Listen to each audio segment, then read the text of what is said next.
Hey everybody, and welcome back to the Dependent Fanatic channel. Today I wanted to, of course, elaborate on the rivalry game that is coming up this Saturday at 7:30, and the rumor is it's going to be a blue out in Michigan Stadium. I have my preview for that, and you can go watch that. But I just, like I said, thought of a few more things that I wanted to explain and add to my prediction. The X factor in this game has to be JJ McCarthy, right? It's been 9 games, and JJ has yet to be tested by anybody, really. The running game and the offensive line has been that dominant.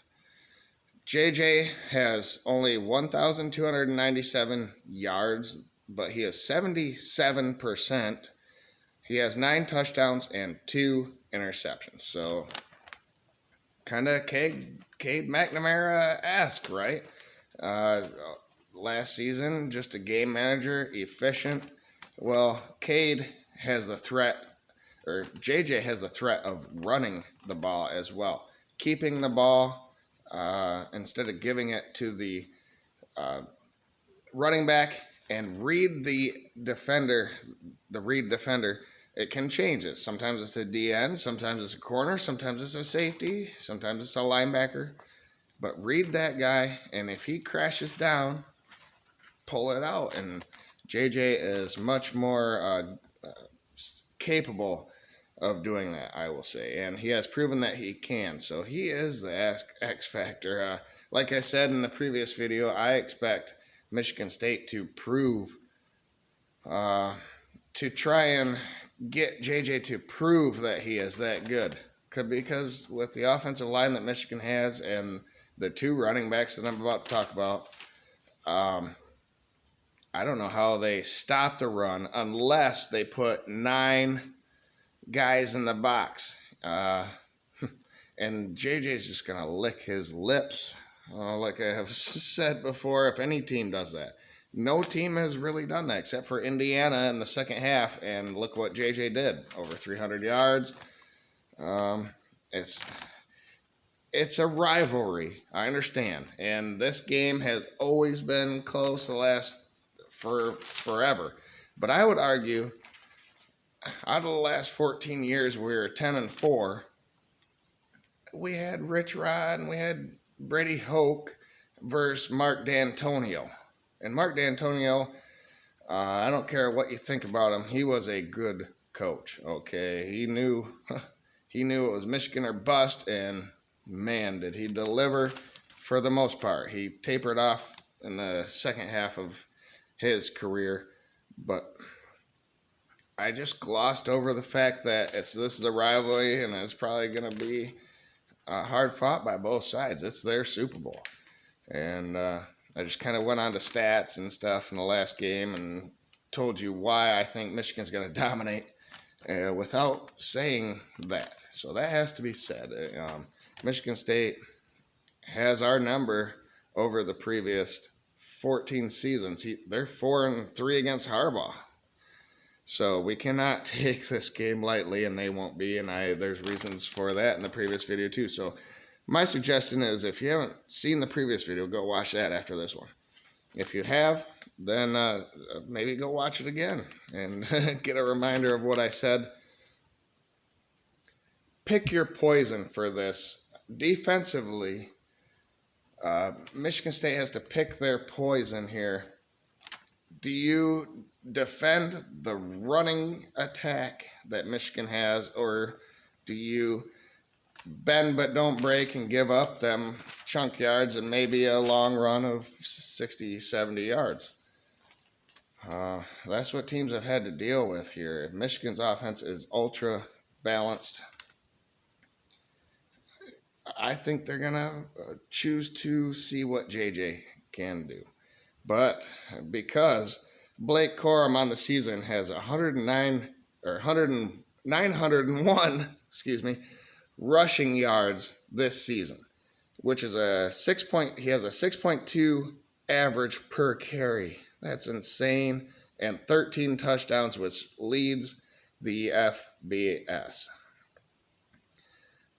Behind him is Donovan Edwards, and he only came back from injury to run for 173 yards in the last game versus Penn State on a 10.8 yards per carry clip, and he had 2 touchdowns.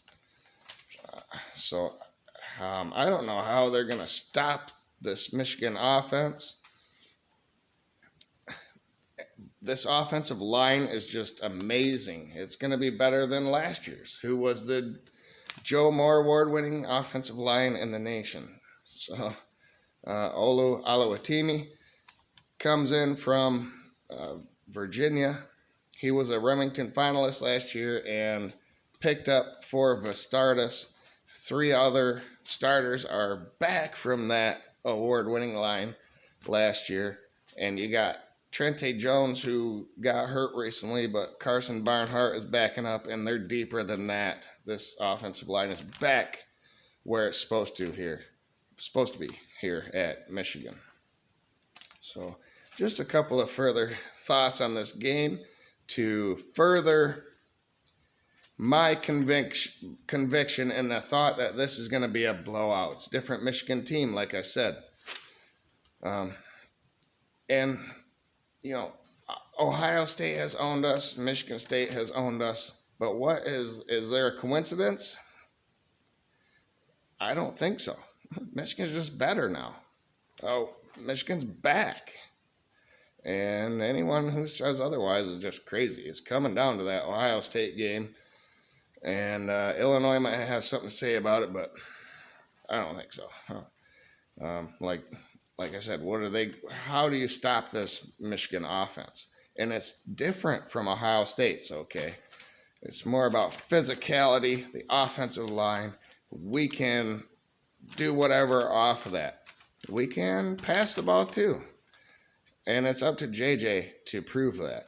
This weekend in Ann Arbor, under the lights, in his second night game as a starter. Hawaii was his first start at night. So I'm excited. I cannot wait for Saturday, and I bet all of you are in agreement with me. I got a picture of roses down there. We're going to skip by that this year. And in fact, I don't even know if the Rose Bowl is going to matter going into the future, if it's going to be just a Big Ten entity. I don't know what that's going to look like, but